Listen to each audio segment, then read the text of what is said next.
रहा है, वहां पर लोग सड़कों पर उतर आए यही कहने के अवैध अतिक्रमण हटाइए, वक्फ इसलिए हमारे लिए जरूरी है, हमारे हर जगह पर कब्जा होता जा रहा है। और ये पहली बार तो नहीं है कि इस तरह के अवैध कब्जों को लेकर आवाजें उठी हैं, लेकिन लोगों को शायद ये लग रहा है वक्फ बिल आ रहा है तो शायद हमारी समस्या का एक समाधान मिले। दिल्ली के मंदिरों में अवैध कब्जे हो गए, वो कह रहे हैं ये वक्फ की जमीन है, वो उन्हें पता ही नहीं है। लोगों की बयान हमने सुने, वहां रहने वाले लोग कह रहे हैं कैसे हो गई वक्फ, हमें तो पता ही नहीं।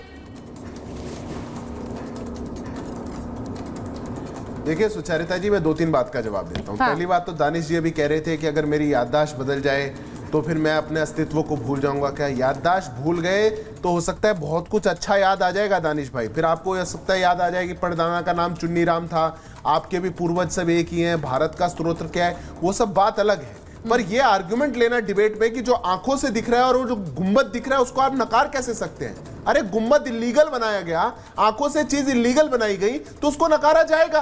आप दिल्ली के मंदिरों का कह रही है सुचरिता जी, हम सब जानते हैं तमिलनाडु के अंदर पेरम्बूर जिले में एक गांव है, उस गांव में 1600 साल पुराना मंदिर था, वक्फ ने उसको क्लेम कर लिया, पूरे गांव को। उन्होंने कहा ये पूरी जमीन हमारी है। इस्लाम आया 1500 साल पहले, पर वो जो मंदिर 1600 साल पहले बना वो भी वक्फ की प्रॉपर्टी है। देश भर में आप मुझे पूरा कोई एक विश्व में देश बताइए, और वो चाहे इस्लामिक कंट्री हो, जहां पर वक्फ की जैसी पावर भारत में है, पूरे गांव दिए जाते थे। नहीं, कुछ भी नहीं दिया जा सकता, ये बार बार जो मिसाल दी जा रही है।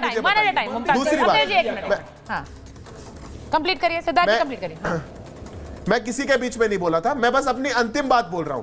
पूरे विश्व के अंदर कहीं आप मेरे को दिखाइए कि वक्फ जैसी पावर कहीं और किसी और देश में हो, चाहे वो इस्लामिक देश हो। कोई मस्जिद दिखाइए जो कि ऐसे इलीगल इंक्रोच करके बनाई गई हो, कहीं नहीं है। तो भारत में छूट क्यों?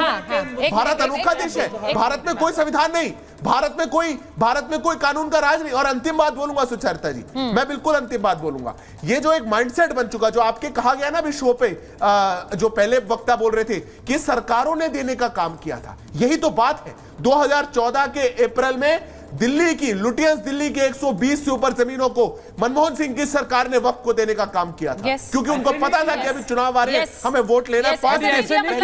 उसके बाकायदा मुकदमे हुए, मुकदमा जो है चला 1984 से मुकदमा चला। जब अगर आप करेंगे और आज तक उनको दिया कहां गया?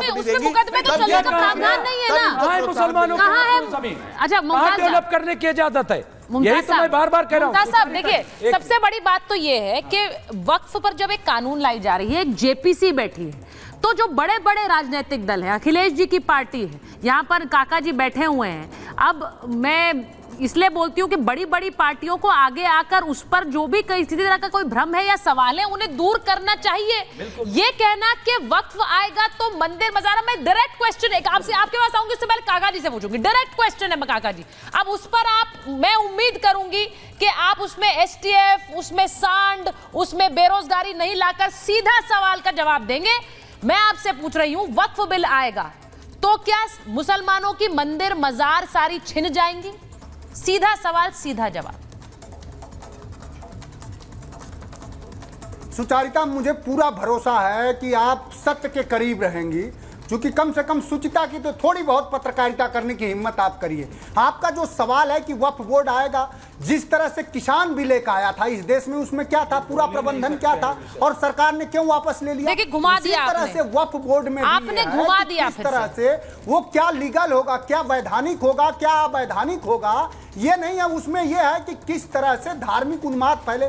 जब उसमें डीएम को आपके संज्ञान हेतु बताना चाहेंगे कि जब डीएम कौन नियुक्त करता है, मुख्यमंत्री करते हैं, और जब डीएम को पूरी पावर रहेगी तो जो मुख्यमंत्री चाहेगा, जहां की जमीन चाहेगा वहां की जमीन को अधिग्रहित करा लेगा, चाहे वो वक्फ बोर्ड की जमीन होगी या चाहे मजार की जमीन होगी, मस्जिद की जमीन होगी।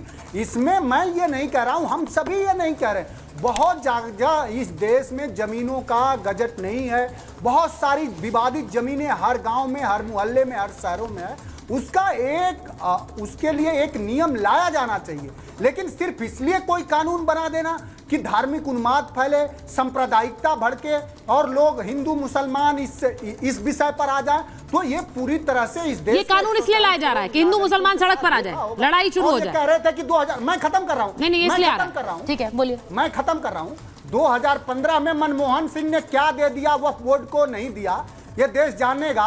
लेकिन इस देश के 140 करोड़ लोग जानते हैं कि इस देश के नरेंद्र मोदी ने अपने पोषित उद्योगपतियों को देश का रेलवे दे दिया, देश के पोर्ट दे दिए, देश के एयरपोर्ट दे दिए, देश के सारे। नहीं, अब ये तो बहुत बड़ा आरोप लगा रहे हैं भाई, बहुत बड़ा आरोप लगा रहे हैं आप। नहीं, ये तो बहुत बड़ा आरोप लगा रहे हैं। मतलब वक्फ के बिल पर अगर चर्चा होगी ना काका जी, तो मुझे पता है कि वक्फ पर बात ना करके, प्रावधानों पर बात ना करके, उसमें मोदी, कोर्ट, उद्योगपति, उसमें बेरोजगारी, उसमें ये सब आएगा, लेकिन वक्फ के प्रावधानों पर चर्चा नहीं होगी, ये मुझे पक्का पता है। मैं सिर्फ ये कह रही हूं कि हर एक मुद्दे पर उस समय बात होनी चाहिए ना, घुमा फिरा के नहीं होनी चाहिए। और अगर ऐसा है काका जी कि ये आने से मुसलमानों के मंदिर, मुसलमानों के बाजार और मस्जिद छिन जाएंगे, तो ये आपकी जिम्मेदारी है, खुलकर बोलिए, जोर जोर से बोलिए और डंके की चोट पर बोलिए। लेकिन आप जानते हैं ऐसा नहीं है, इसलिए आप बोलते नहीं है।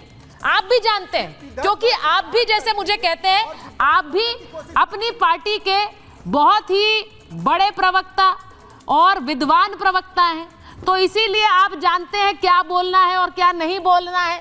यही है ना बात। अब सीधी मैं बात एक बार पूछ रही हूँ, एक बार मुमताज जी आप ये बोल रहे थे, मैं आचार्य जी सीधी बात पूछ रही हूँ। ये जब असदुद्दीन ओवैसी खुलकर कबूलनामा कर रहे हैं, वो खुद कह रहे हैं, तो इसमें बचा क्या है? जब वो खुद कह रहे हैं अपनी तकरीर में, जो उन्होंने अपने लोगों से करी है कि भाई नहीं बचा पाओगे क्योंकि तुम्हारे पास कागज ही नहीं है, उन्होंने तो सत्य कह दिया ना। ओवैसी साहब तो हमेशा बैरिस्टर हैं, बहुत सोच समझ के बोलते हैं। उन्होंने सत्य कह दिया और ऐसी बात कह दी कि जिससे देश में आग लग जाए। और आज इस डिबेट में जो हुआ, मुझे कहावत याद आ गई, भानुमति का कुंभा जोड़ा, कहीं का रोड़ा, कहीं का पत्थर, कहीं का, किस प्रकार से आज कहां से कहां फुदक के लोग पहुंच गए, लेकिन जो वास्तविक चीज है उसको नहीं। एक पुरानी कहावत, अभी कुछ दिन पहले सीए का वर्षन चल रहा था, सब कुछ कर रहा था, लेकिन एक ही बात चल रही थी, कागज नहीं दिखाएंगे। एक ही बात चल रही थी ना, और वही बात आज ओबीसी ने बोल दी इस देश में बलवा मचाने के लिए। मुझे बताइए, इस वक्फ एक्ट के अंदर एक बात लिखी हुई है, मैंने पहले भी टीवी में बोली थी इस बात को, यही बोला था, इफ वक्फ थिंक्स, सोचता है कि ये लैंड उनकी है, तो वो समस्त कार्रवाई आज से पहले तक उसके पे कर सकता था। अगर इस रिपब्लिक टीवी की जमीन जो अभी नई ली गई है, इस पर आकर कोई वक्फ वाला बोल दे कि मुझे लगता है कि ये जमीन जो है कहीं ना कहीं वक्फ की गई थी, तो मुझे लगता है कि आज शायद इतने बड़े स्ट्रक्चर को आप कोई इतना बड़ा मीडिया चैनल भी, क्योंकि पार्लियामेंट पे दावा कर दिया,